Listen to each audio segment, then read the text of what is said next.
আজ আপনাদের গরুর ফিতা দিয়ে মাপ দেখাবো।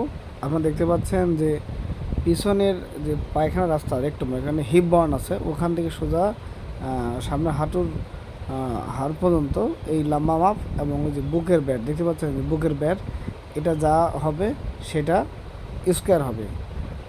তাহলে আপনি বুকের ব্যাট স্কোয়ার গুণ লেন্থ যে লম্বা যেটা হচ্ছে এটা দিয়ে 660 দিয়ে যেটা ভাগ করবেন, ভাগ করলে যেটা হবে সেটাই হচ্ছে এর দৈহিক ওজন।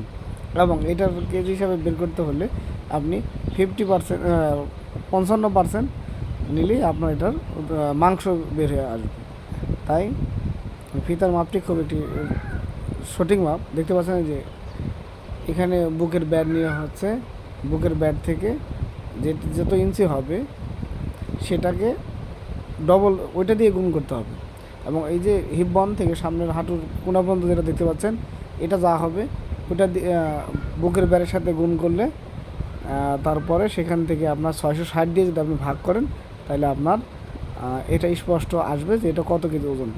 উদাহরণস্বরূপ বলা যেতে পারে, যেমন বুকের ব্যাট যদি 42 হয়, তো 42 গুণ 42, আর লম্বা যদি 25 হয়, তো 42 গুণ 42 গুণ 25 যা হবে সেটাকে 660 দিয়ে ভাগ করলেই আপনার এই টোটাল ওজনটা বের হয়ে আসবে। এবং সেটাকে যদি আপনি মাংসতে নিয়ে আসতে চান, সবসময় শুধু মাংস, তাহলে সেটাকে 55 দিয়ে গুণ করে 100 দিয়ে ভাগ করলেই এটা বের হয়ে আসবে।